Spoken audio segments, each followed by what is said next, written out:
ಆಗಮಂಗಲದಲ್ಲಿ ಗಣೇಶ ವಿಸರ್ಜನೆಯ ಸಂದರ್ಭದಲ್ಲಾದಂತಹ ಗಲಭೆ ಪ್ರಕರಣ ಏನಿದೆ ಆ ಗಲಭೆ ನಡೀತಾ ಇದ್ದಂತಹ ಸಂದರ್ಭದಲ್ಲಿ ಕಣ್ಮುಂದೆನೇ ನಡೀತಾ ಇದ್ರು ಅಸಹಾಯಕರಾಗಿದ್ರ ಪೊಲೀಸರು. ಈ ಪ್ರಶ್ನೆ ಮೂಡೋದಕ್ಕೆ ಕಾರಣ ಸಿಕ್ಕಿರುವಂತಹ ಒಂದು ವಿಡಿಯೋ. ಮಂಡ್ಯ ಸರ್ಕಲ್ ಬಳಿ ಇರುವಂತಹ ಸಾಧನಾ ಟೆಕ್ಸ್ಟೈಲ್ಸ್ಗೆ ಬೆಂಕಿಯನ್ನ ಹಾಕಲಾಗಿತ್ತು. ಹಾರಿಯಿಂದ ಸಿಸಿಟಿವಿಯನ್ನ ಒಡೆದು ಬೆಂಕಿಯನ್ನ ಹಚ್ಚುವಂತಹ ಕೆಲಸವನ್ನ ಕಿಡಿಗೇಡಿಗಳು ಮಾಡಿದ್ರು.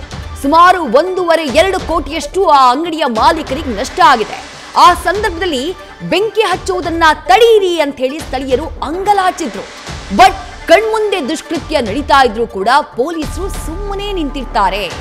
ಇಷ್ಟು ಗಲಾಟೆಯಾದ್ರೂ ಸರ್ಕಾರಕ್ಕೆ ಇದು ಸಣ್ಣ ಘಟನೆ. ನಿಮ್ಮಿಂದ ರಕ್ಷಣೆ ಸಿಗುವಂತಹ ವಿಶ್ವಾಸ ಇಲ್ಲ ಅಂತ ಹೇಳಿ ಸಿಟಿ ರವಿ ಕೂಡ ಕಿಡಿಕಾರಿದ್ದಾರೆ.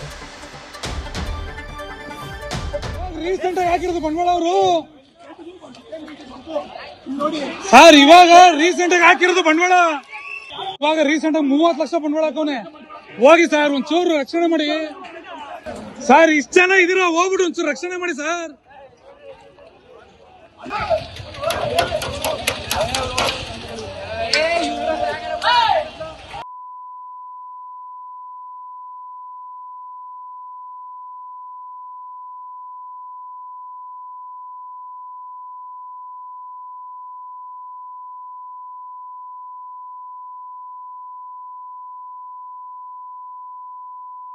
ನಲವತ್ತಕ್ಕೂ ಹೆಚ್ಚು ಅಂಗಡಿಗಳು ಬೆಂಕಿಗೆ ಆಹುತಿಯಾಗಿ ಧ್ವಂಸವಾಗಿದ್ದರೂ ಕೂಡ, ಗಣೇಶೋತ್ಸವದ ಮೆರವಣಿಗೆ ಮೇಲೆ ಚಪ್ಪಲಿ ತೂರಾಟ ನಡೆಸಿದ್ರೂ ಕೂಡ, ಕಲ್ಲು ತೂರಾಟ ಮಾಡಿ ಪೆಟ್ರೋಲ್ ಬಾಂಬ್ ಹಾಕಿದ್ರೂ ಕೂಡ ನಮ್ಮ ಗೃಹ ಸಚಿವರಿಗೆ ಇದೊಂದು ಸಣ್ಣ ಘಟನೆ ಅಂತ ಅನಿಸಿರೋದು.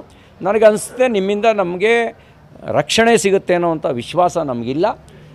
ಈ PFI ವ್ಯಕ್ತಿಗಳು, ಅದಕ್ಕೆ ಕೇರಳ ಮೂಲದವರು ಅಲ್ಲಿ ಬಂಧಿತರಾಗಿರೋ ಹಿನ್ನೆಲೆಯಲ್ಲಿ ಇಡೀ ತನಿಖೆಯನ್ನು NIAಗೆ ವಹಿಸಬೇಕು ಅಂತ ನಾನು ಆಗ್ರಹಿಸ್ತೇನೆ. ನಮ್ಮ ಮಂಡ್ಯದ ಮೂಲಕ ಅವರು ಒಂದು ರೀತಿಯಲ್ಲಿ ಮಂಡ್ಯದಲ್ಲಿ ದೌರ್ಜನ್ಯ ಮಾಡೋದ್ರ ಮೂಲಕ ನಮ್ಮ ಎದೆಗೆ ಮೇಲೆ ಕಾಲಿಡುವಂಥ ಕೆಲಸ ಮಾಡಿದ್ದಾರೆ.